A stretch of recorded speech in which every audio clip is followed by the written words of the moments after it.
Hi there and welcome to this session of In the Labs with me, Becky. I'm going to show you how to create this toddler stand.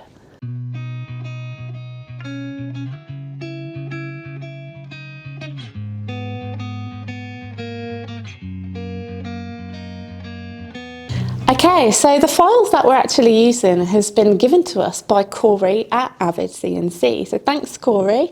We're super excited to cut this one, so let's dive into the software and take a look at the file. Okay, so I'm using vcarve Pro, however this project can be opened in Cut2D Pro and Aspire. So to start, we're going to go and open the toddler stand CRV file from the project folder, and we're just going to take a look at what we have. So again, as I mentioned, this file has been kindly provided to us from Cory over at Avid CNC. He made this for his child and I think it looks awesome, and he was kind enough to share that with us so that we could share that with the Vectric community. Right then, so we have 4 sheets here, but we're actually only cutting into 3 sheets. So we're cutting into the right and cross braces sheet, left and front, and platform and cross braces sheet over here. We also have a beehive pattern sheet here. So the beehive pattern is purely just for design purposes. We're not actually cutting these hexagons out. So what Cory's done here, he's created a little bit of a fun element to the toddler stand by making it a kind of beekeeper's stand. And so he's created this beehive pattern whereby he's took one hexagon and then he's used the array copy tools to create a linear array to create this beehive effect. And then by creating that array, he's took some of the elements of the overall array and imported that into the actual toddler stand design, and that just brings a little bit of fun to the project. Okay, so that's that. So going over, switching sheets, we can just double click into the right and cross braces sheet. I'm just going to talk about all of the parts generally, how they come together. Okay, so we have a side panel here, we have the other side panel here. So one would have been created and then a copy of that would have been created for the other side, as it's a direct mirror part. And then the idea is that we have a series of braces and panels that slide through various pockets or slots to bring the whole assembly together. Okay, so let's take a look at all of the parts and how they come together. So starting with this sheet here, so we've got the right hand side of the toddler stand. When Cory would have drew this up, he would have drew this up once and then made use of the mirror tool to create the left hand side. So it's always good to think about the different tools we have available in order for you to kind of quickly work through your project. So we've got 2 parts here. And then we have a series of slots, and it's these slots and then all of these other parts that are going to bring the toddler stand to life and enable us to have that standing freely. So let's talk about that. Okay, so we've got this slot here and we've got this slot here. And the idea is that we're going to take these 2 parts. Okay, so this one is going to slot into here, and then it's going to slot into this part over here, and then this one, again, the same thing. So this part is going to slot here, and then that part is going to slot in here. And by having the vertical slots in place, it's going to give us more strength, okay? So that's going to bring the bottom part together. Then over here, you'll see we've got this front panel. So this front panel is going to slot into these 2 slots here and these 2 slots there. And we've made this quite wide to ensure that, you know, your child is safe in there. They can't really, it's going to be difficult for them to fall out with, you know, how wide that part is. And again, we've got this hexagon element in there, and it's just like having a nod to the side panels here. And I think that looks awesome. To help keep your child secure, we also have a slot here where this part will slot into that to create a back. And then we have a series of slots here. So these 4 slots will enable us to insert a platform. So this is where the child will stand on this platform here. And we also have a step, okay? So you're probably thinking, well, why is there 2? Well, it's just to give you choice where you can adjust the height according to the height of the child, or if the child obviously is growing, you can obviously reduce the height down, and just gives you that flexibility to do that. So that's pretty much how it all comes together. We also have some handles here and here to enable you to kind of carry the part. And then we also have a series of circles that you'll see dotted around, and these are just for us to create a little bit of a drill and toolpath for extra security, where we can safely insert extra screws to ensure that nothing is going to fly out, and then we have extra hold down also. And you'll see that when we go into the labs and we start machining that. And then obviously the hexagons that we've got within our design, we're going to cut those out, and that's going to have, it's just going to add an element, at least a playful element for children to put their hands through, that sort of thing. Okay then, so that's pretty much the design side of things. Now, as always with slot together projects, this file you may need to tweak in according to the material thickness that you are using. So we are using 0.715 here. Now, if you were using thinner material or thicker material, and this is, I'll be honest, this is quite a good thickness. It's quite sturdy. I probably wouldn't go any thicker, and I probably wouldn't go any thinner either. So if you can find some, this will be perfect. But if you do have discrepancies in the thickness, then what you will need to do is you'll need to change your slot widths according to the thickness of the material that you are using. Okay, and so an easy way to do that is just to come in here. First off, remove your fillets. Okay, so go into that fillet tool. So let me just show you. So that's this tool here, and that you can remove the fillets. You'll see that cross appear, and once you've done that, you can do that to all of the other parts, and then you can select your vectors, and then you can just use the set selected object size tool, and in here you can scale items individually, whereby you want to uncheck link XY, and then you want to adjust the height according to the material thickness that you are using. Okay, so we've actually added the allowance within our vector, so we want to add that kind of 0.05 to the vector there. So obviously you can see we've got a slot here of 0.72, so we're putting the extra allowance. What do I mean by allowance? So we're just making it a little bit bigger so we know that our parts will fit in, and it's always good to test that, and you'll see us do the test fit shortly. You don't want it too tight, because you don't want it exactly to the material thickness, because you are going to struggle getting that in. So you always want to just cut a little bit bigger than the material thickness that you are using, to ensure that you have some wiggle room to actually get that in. But you don't want it too loose either, that it's then going to fall out. We do not want that. But as always, it's always good to test that. Okay, so why have we got fillets in? Well, if we're using round tools, we need to get in at those corners, and that's what fillets are for. Okay, so you want to put the tool radius for this area here. So I'm going to be using a 1/4 inch tool in here, so you want to put in a 0.125 radius in there, dog bone fillet, and then you're going to basically put those fillets in place like so, and you're going to do that for all of your corners to ensure that your tool can fit in and cut out all of those parts.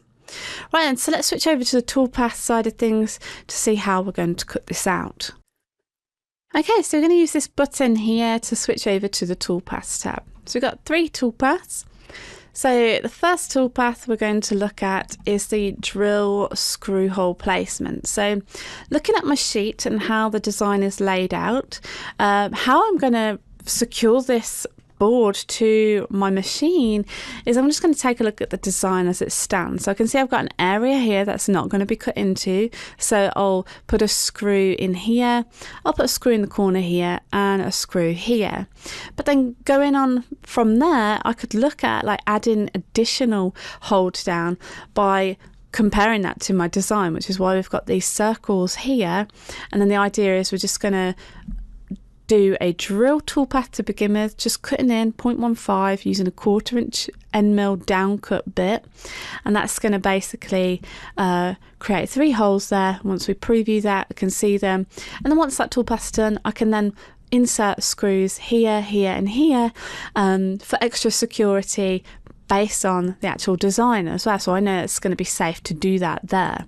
Okay, so it's a good technique if you're working with lots of parts and you want to ensure that you've got ultimate hold down and that you're actually not going to interfere with your design, your tool is not going to hit a screw. This is the way to do it.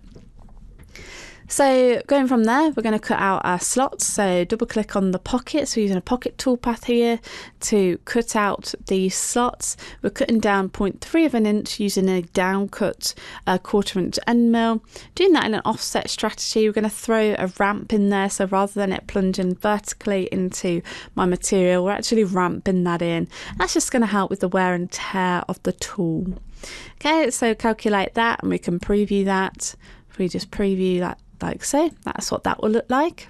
Okay, so that's pretty good there. And then we'll close out and then we'll just tile our windows and then finally we've got a profile cutout. Okay, and so your profile cutout is all of the profile vectors, which you can see highlighted here, cutting it all the way through the material plus a little bit more to ensure we actually cut through using a 1/4 inch end mill. And this time we're going to use a compression bit, and that uses both upward and downward cutting flutes, which is perfect for plywood or layered material because it just ensures that both the top and bottom side of your material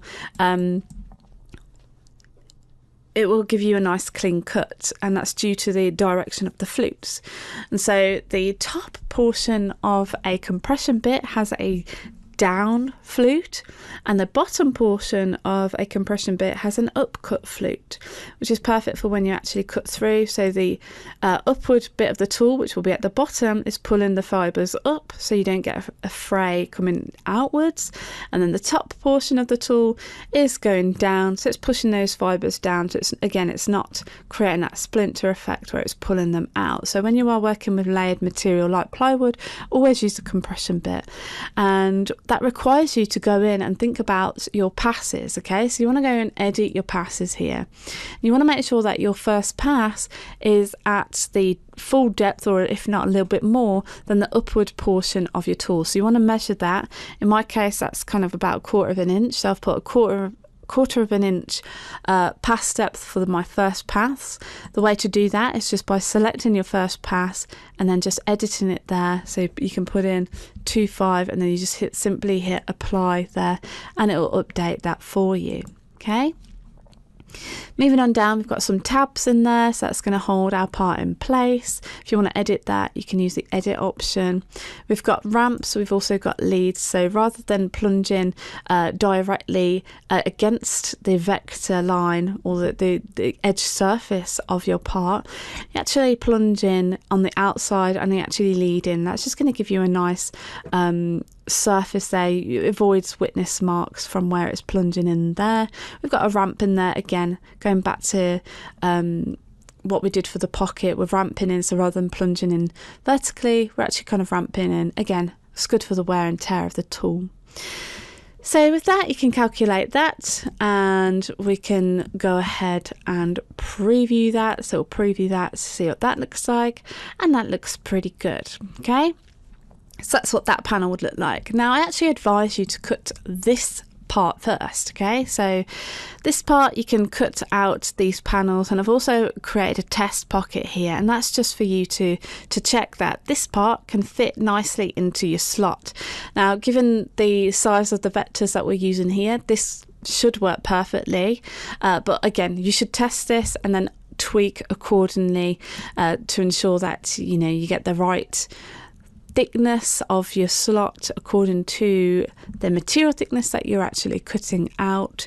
Once you're happy with that, then you can apply the settings to the rest of your sheets. Okay, so I won't go through all of the other sheets. It's exactly the same, or exactly the same toolpaths that we just went through, but for different parts. So that's pretty much that. So at this stage, you go ahead and save out your toolpaths, and we'll go and head over to the labs and see how we cut this out. Okay, so we've got our material ready. So we're going to use two tools to cut this out. First tool we're going to use is a down cut end mill, and we're going to use that to cut out the pockets. As we're not cutting all the way through the material, we're using the down cut bit to force all of the fibres down so we get a nice clean cut inside of those pockets. And we're going to switch over to our compression bit. So a compression bit is a little bit different to a standard up or downward bit because it has both upward and downward flutes. So the top portion of this is your downward cut. The bottom portion is pulling the fibres upwards. And this is really handy when you're working with layered material like plywood, because when you cut all the way through that material, you're going to have the downward portion of the top of the tool pushing down on the top side, and then the bottom portion of the tool that has the upward flute is going to be pulling up on the underside. So we're going to have a nice clean cut on both sides of our material.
Okay, so we've got all of our parts laid out, we've sanded off all of the tabs so everything is nice and clean and pucker. So our next job is to start assembling it. So we're going to start by laying one of the side panels lay down on the floor, and that's just going to make it easier for us to put in some of the kind of the construction parts.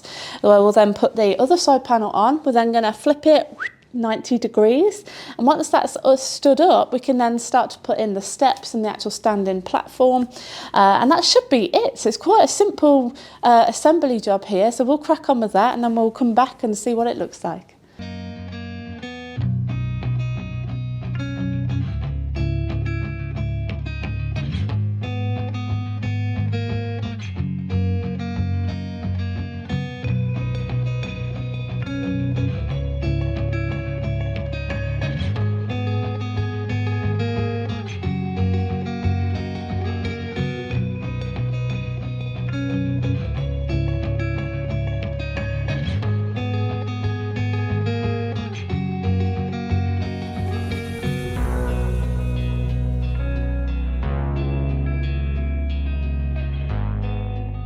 Okay, so here we have the finished assembled toddler stand. So what I really loved about this project, it was really quick to cut on the CNC and it's really easy to put together. So if you are going to use this as a toddler stand, you might want to add a little bit more hardware for extra security, so screwing that together. It is sturdy as it is, but obviously kids move around a lot, so you want to put safety first. And obviously, as we mentioned in the software, you do have adjustable platform heights, so you can adjust those by simply siding them out and moving them back into the next level. If you want to have a go at creating this project, then simply head over to your V&Co account where you can download the project files from there. So thanks to Avid for providing us the files, and if you like this video, give us a thumbs up, and if you've not yet subscribed to our channel, then hit that subscribe button for instant updates on the latest videos that we'll be releasing. So thank you for watching and happy making.